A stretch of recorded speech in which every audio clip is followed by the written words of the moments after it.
آج خدا خدا کر کے ان بے کس لوگوں کا اپیل کی سماعت کے لیے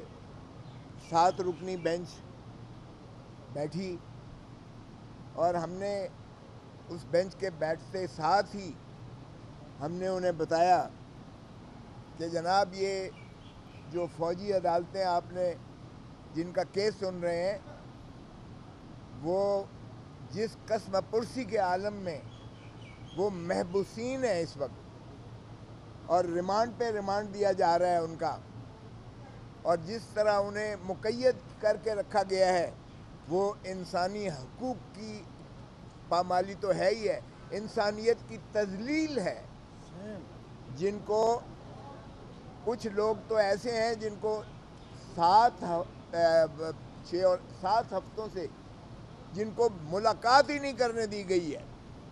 اور ایک آیا ہوا ہے وہ کہتا ہے کہ مجھے باپ، اس کا باپ ہے، وہ کہتا ہے مجھے یہ نہیں پتا کہ میرا باپ زندہ ہے کہ مر گیا ہے،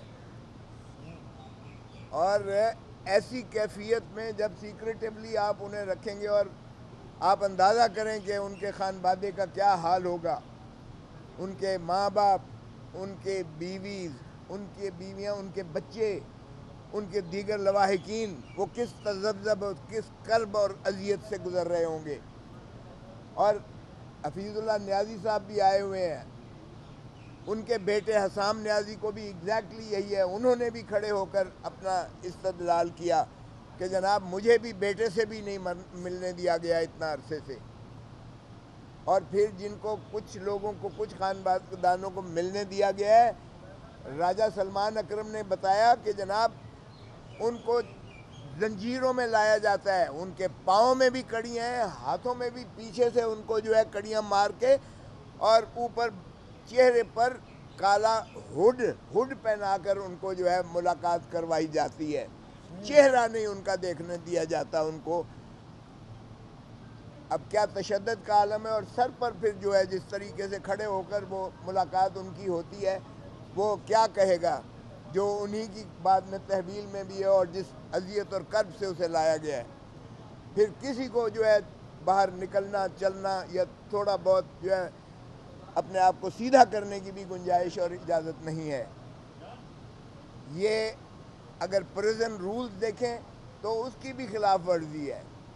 اور یہی ان کی استدعا تھی کہ خدا را ہمیں جیل بھیج دیجئے گا تاکہ جیل کے قواعد اور ضوابط ہمارے اوپر اطلاق ہوں اور ہمیں سانس لینے کی اجازت مل سکے۔ تو یہاں سے شروعات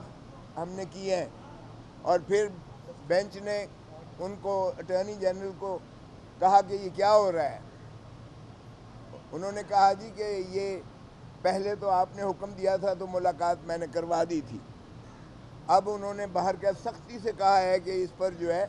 ان کو دیکھیے گا، اور انسانی حقوق کی جو ہے اور قانون کی اور عملداری کے مطابق ان کی جو ہے ملاقاتیں بھی کی جائیں، اور یہ زنجیریں اور ہڈ پہنا کر ان کے ساتھ جو حال کیا جا رہا ہے، مجھے تو لگتا ہے کہ اٹارنی جنرل بھی بے بس ہے اور یہ عدلیہ بھی بے بس ہے۔ اس لیے بے بس ہے کہ اگر بار بار کہنے کی ضرورت پڑتی ہے کہ یہ ان کے ساتھ سلوک کریں، تو ہم نے تو چاہا کہ جی فیصلہ کیجئے گا، آپ خدا را فیصلہ کریں، اور ڈے ٹو ڈے اس کو چلائیں، روز بنا پر چلائیں۔ اور ایک جج صاحب، شاید وحید صاحب نے یہ کہا کہ آپ ذرا سکوپ دیکھ لیجئے گا اس اپیل کا جو آپ اٹارنی جنرل کو کہا۔ 2 اعتراضات بنیادی ہوئے، ایک کہ وفاق نے جو اپیل کرنی تھی، وفاق کو مصطفیٰ امپیکس کیس میں اس کی تعریف سپریم کورٹ کر چکی ہے کہ وفاق کا مطلب کابینہ اور وزیر اعظم ہے، تو انہوں نے کہا آپ نے کابینہ اور وزیر اعظم سے اجازت لی ہے؟ انہوں نے کہا کہیں نہیں لی ہے، تو یہ اپیل ہی بنیادی طور پر اس کو غلط دائر کیا گیا ہے، کیونکہ بغیر کابینہ اور وزیر اعظم کی منظوری کے یہ اپیل ہو ہی نہیں سکتی تھی، اور ان 5 ججز کا فیصلہ جو ہے وہ حتمی ہو چکا، کیونکہ اب اپیل جو ہے زائد المیعاد ہو جائے گی۔ دوسرا اعتراض اسی کے جسٹس منصور علی شاہ صاحب نے جو پریکٹس اینڈ پروسیجر ایکٹ کی جو فل کورٹ نے سنوائی کی تھی، اس کے پیرا 14 میں اس کے حدود و قیود کو متعین کیا گیا ہے۔ اس میں یہ نہیں ہے کہ آپ دوبارہ سب کچھ پڑھیں گے، بلکہ آپ اسی فیصلے میں یعنی ایک ریویو کے انداز میں اسی میں بتائیں گے. یہ نہیں ہے کہ آپ نئے سرے سے ساری بحث اب شروع کر دیں اور عدالت کا بھی وقت ضائع کریں. اور یہ تو وہ شاہد وحید صاحب نے، جسٹس شاہد وحید صاحب نے اس کی توجہ مبذول کرائی اور ان سے جواب دہی کی. تو اس کے اوپر پھر کچھ متفرق درخواستیں تھیں بار ایسوسیشن کی طرف سے، جو حامد خان صاحب کو انہوں نے وکالت نامے دیے تھے استدلال دینے کے لیے. تو اس میں انہوں نے کہا کہ ہمیشہ بار ایسوسیشنز اس ملک کی، چاہے وہ 2015 والا فیصلہ ہے وہ بھی ڈسٹرکٹ بار ایسوسیشن راولپنڈی کے سے منسوب ہے جو 2015 کا ہے، اور اسی طرح 2009 والا کیس بھی جو ہے Sindh high court bar association کی توسط سے یہ عدالتیں بحال ہوئی تھیں. تو بار کا ہمیشہ یہ ایک چولی دامن کا ساتھ ہوتا ہے، جہاں آئین کی پامالی ہو بار ایسوسیشنز اور بار کونسلز یعنی کالا کوٹ اور وکلاء ہمیشہ اس کا تحفظ کرنے کے نہ صرف اپنے ضابطے کے تحت ان پہ فریضہ واجب اور لازم ہوتا ہے، بلکہ وہ ہمیشہ اس ملک میں جو ہے ہراول دستے کے طور پر انہوں نے عوام کے حقوق اور آئین کی جو ہے بالادستی کو مسلم کرنے کے لیے ہمیشہ نالش کی ہے عدالتوں میں. اور یہی رول جو ہے وکلاء ہمیشہ پرو پیپل استعمال کرتے آئے ہیں. تو ان پر بھی انہوں نے کہا کہ ہم آپ کو سنیں گے. اب ہم نے کوشش کی کہ جناب اس کو ڈے ٹو ڈے چلائیے گا خدا را، کیونکہ جو ان کے ورثاء بھی آئے ہوئے ہیں جو محبوسین ہیں، اور وہ لوگ بھی جو ہے چونکہ ان کو اجازت نہ دی گئی، کمرہ فل پیک ہونے کی وجہ سے انہیں نہ دی گئی، لیکن ان کی بھی ذرا سنیے گا کہ وہ کس قسم کی جو ہے ان پہ کے ساتھ ظلم اور زیادتیاں اور تشدد اور جبر ہو رہا ہے. مجھے ایک خود چونکہ میرے حلقے میں ہے یہ کور کمانڈر ہاؤس جہاں سے میں ایم این اے بنا ہوں، میرے حلقے میں ہے وہ، تو وہاں جو ہے این اے 122 میں ہے. تو وہاں پر جو میرا ایک آیا اور اس نے کہا میرے باپ پر اتنا تشدد کیا گیا کہ اس کا بازو ٹوٹ گیا، اور 7 ہفتوں سے مجھے ملاقات نہیں کرنے دی گئی ہے. ہمارے فیملی کو اب یہ بھی نہیں پتا کہ وہ زندہ بھی ہے کہ اللہ کو پیارا ہو گیا ہے. تو اس طرح کی جو حالات ہیں، یہ انسانیت سوز سلوک کیا جا رہا ہے. آج سپریم کورٹ کے توجہ ہم نے مبذول کرائی کہ یہ پاکستان کے جو یہ انسانیت کے سوز جو سلوک کیا جا رہا ہے، آپ خدا را اس کو ڈے ٹو ڈے کی بنیاد پر اس کا فیصلہ کیجئے گا تاکہ ان کو مخلصی ہو اور انصاف دیجئے گا. انصاف کے متلاشی ہیں یہ لوگ جو 105 تھے، 20 اس میں سے جو ہے انہوں نے رہا کیے. وہ بھی پچھلے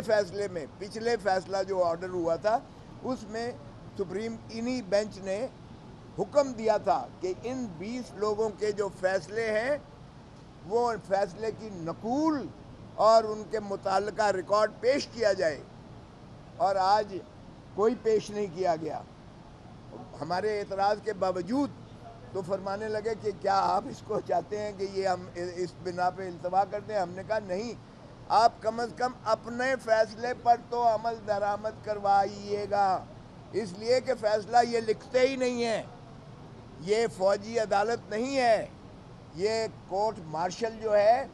یہ عدالت ہی کہنا اس کا جو ہے میں سمجھتا ہوں یہ عدلیہ کی تضحیق ہے. آئین کے اندر آرٹیکل 175 کے تابع یہ نہیں ہیں عدالتیں. یہ کوئی فیصلہ نہیں لکھتی ہیں، دلیل نہیں دیتی ہیں، ایک گلٹی ناٹ گلٹی کر کے. آج بھی ہم نے کہا فیصلہ تو کم از کم دیجیے گا تاکہ آپ بھی دیکھ سکیں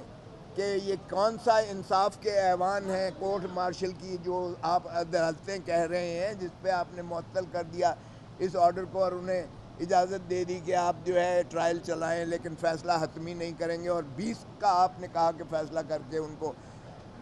اور انہی کا بھی آرڈر نہیں آ رہا ہے. تو ہم نے کہا ذرا دیکھ لیجئے گا، آپ کو نظر آ جائے گا کہ کس طرح سے انصاف کی دھجیاں اڑا کے کس طرح انصاف کو پامال کرتے ہیں.